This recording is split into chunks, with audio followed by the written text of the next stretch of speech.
We start, as always, with Cowboy head football coach Mike Gundy. The last regular season game for the Pokes was a dominating 42-3 victory at Baylor. And let's just start with this.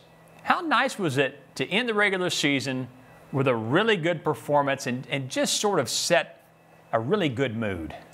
Well, it does. It sets up a really good bowl preparation for us. You know, we're a little bit limited with where we're at right now. We've talked about this. I don't want to get into all that, but the team has continued to practice really hard, which I have said from the last 4 to 6 weeks.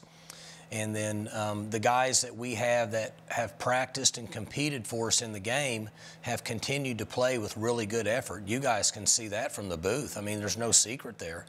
So we're really proud of those guys. They learn really good life lessons and just keep pushing forward. We're getting some young players that are getting a little bit better each week.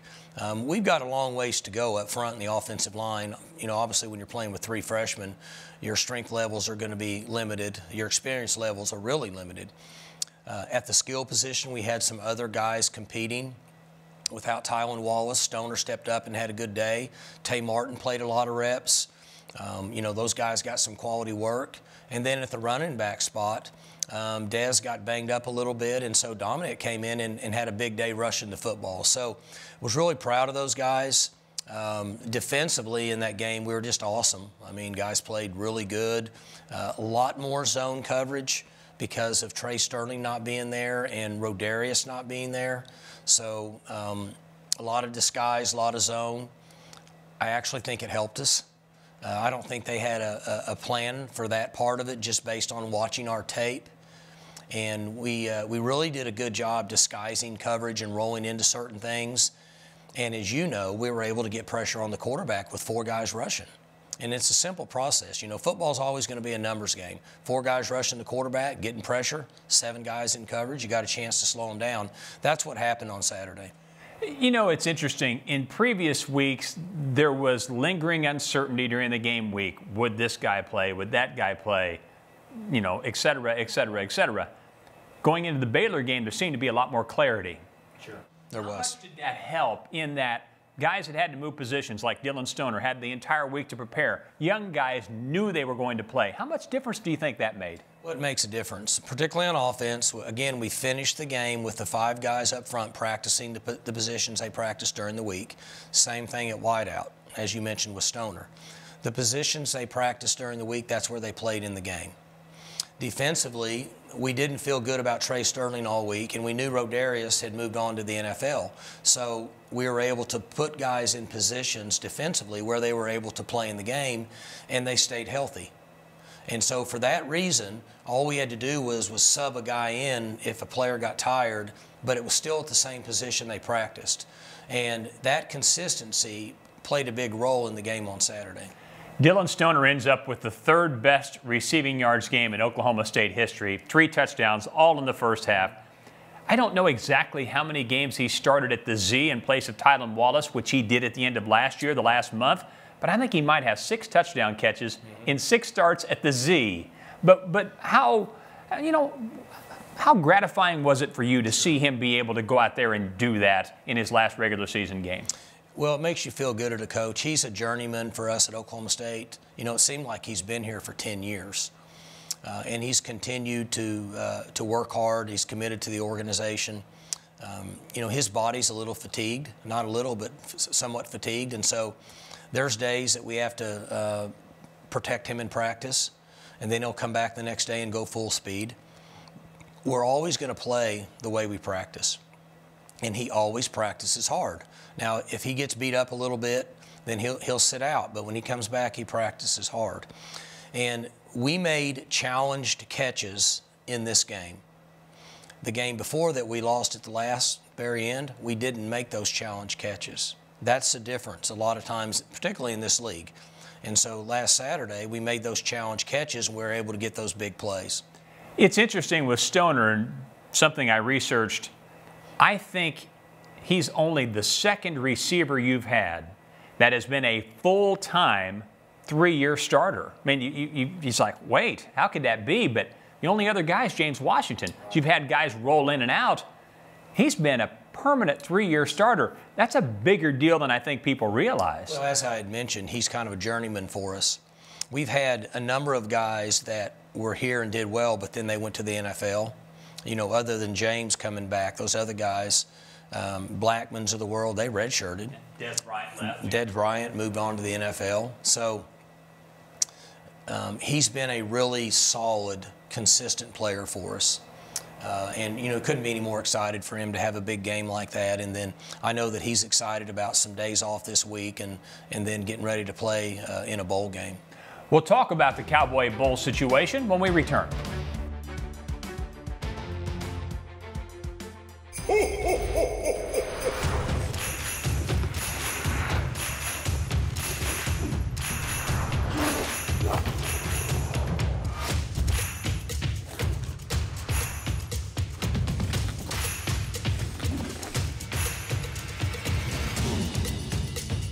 Give the gift of fun to everyone on your list with in-store assembly and free curbside pickup. Make this Christmas brighter together with Academy Sports and Outdoors. Do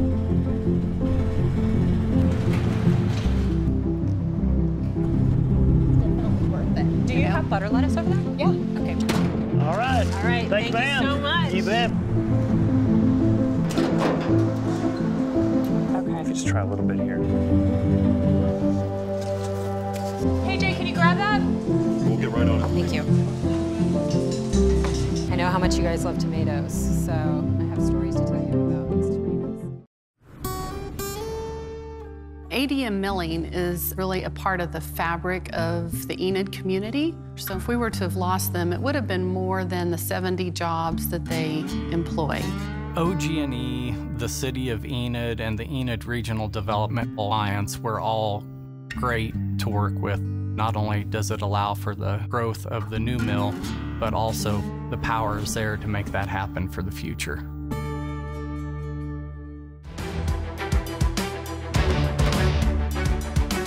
We're back again with Coach Gundy looking ahead to the bowl season. So what do you know bowl-wise at this point in this unique year?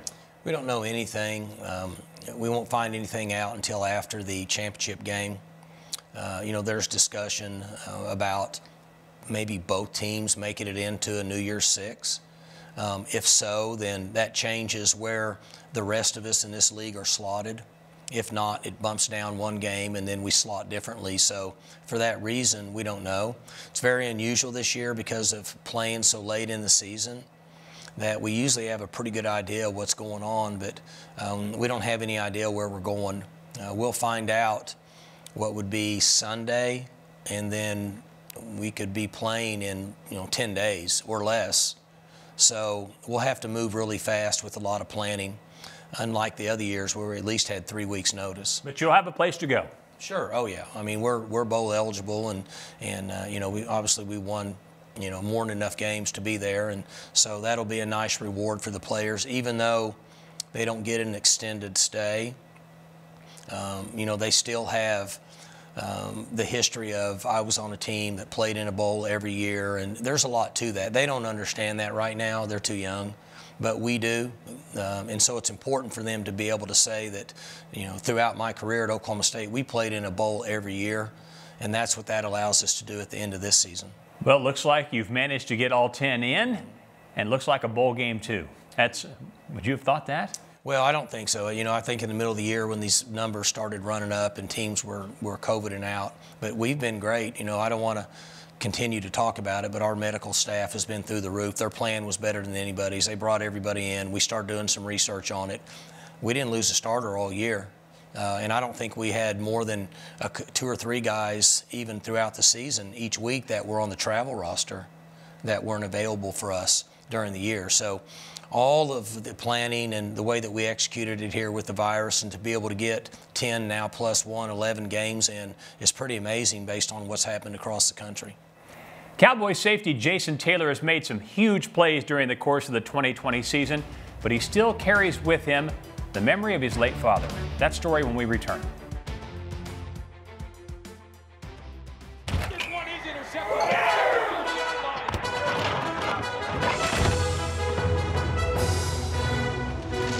Decorative towel. There was a mess. I wiped up a mess. Yeah, you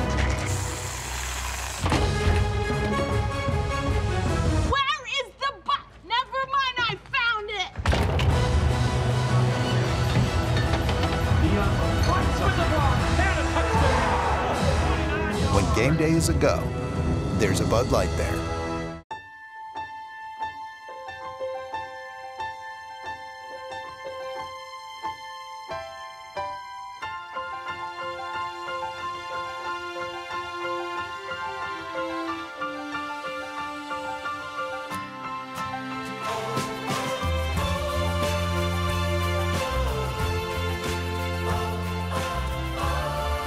Living with joint pain. Take the first step at mercy.net/cowboysortho.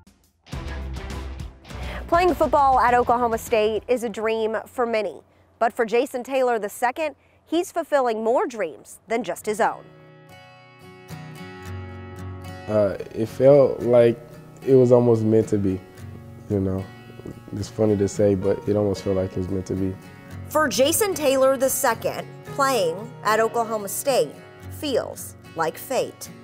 Growing up in Oklahoma, it's always split between OU and OSU, and my dad was always OSU, and him and my uncle would always come to OSU games and just be rowdy, you know. That's the type of guy he was. So when I was able to sign here and come here, I felt like it was meant to be. I felt like it was plan settled for me. Jason is currently a redshirt sophomore at OSU, but unfortunately, his dad won't have the chance to see him play in the orange and black. The day after my 8th birthday, he was murdered on New Year's Eve, or New Year's, and it was just a surprise, you know. I was with my grandmother. I was at my grandmother's house, you know. All of the kids, you know, Christmas time, and everybody's all over there, and we're always having a good time, and you know, we always eat together. We're a big family, and it was just a surprise. There's nothing that I could have been expecting or ready for, but you know, I think that it's like I said, it's part of the plan, and it's helped me grow way faster. With Jason being gone, it was just really, it was devastating. I was young, you know, I had 3 children, I didn't know, so we had to do something to allow him to latch on, and he just latched on to the football. He played everything, but football was his thing. Football is more than just a sport for Jason. It's a way for him to stay connected to his father. That was something that we felt would keep them together. Not only the name, he already had that, but just the relationship with football. His dad played football. We met in college, and his dad was a football player in college. Every time Jason takes the field, he wears a green mouthpiece, a subtle way for him to honor his father, who would always add something lime green to his son's uniform when he first started playing the sport. The green mouthpiece, that's something his dad, that's a connection to him and his dad. It used to be a lime green shirt he would wear. Now he wears that green mouthpiece, so he always has something going on to represent his dad. Jason has made some highlight reel-worthy plays so far this season, including returning an onside kick for a touchdown against Texas Tech and a fumble recovery for a touchdown at Kansas State. And he knows his dad is watching over him, cheering him on. Definitely the K-State, I felt that, you know, even watching the play over, you know, people always ask me, oh, you did this miraculous play or whatever, but I just felt like, you know, it was handed to me, and I just had to take the opportunity. It's bittersweet, you know. Sometimes I get emotional, but I know that God has a plan for me, so I think that's just part of the plan. And the Taylor family will always be grateful that plan included OSU. For me, Oklahoma State has changed our lives as far as, again, to see Jason to be able to flourish on an educational level. His grades are good, develop into a man as far as the leadership role with his team. I'm loving it. I really feel like they give a family vibe, and we feel it. The moment I stepped on the campus, it felt like a family, and that's all I'm about. You know, my whole family, tight-knit, we're together, and with Oklahoma State being a family environment, it's perfect.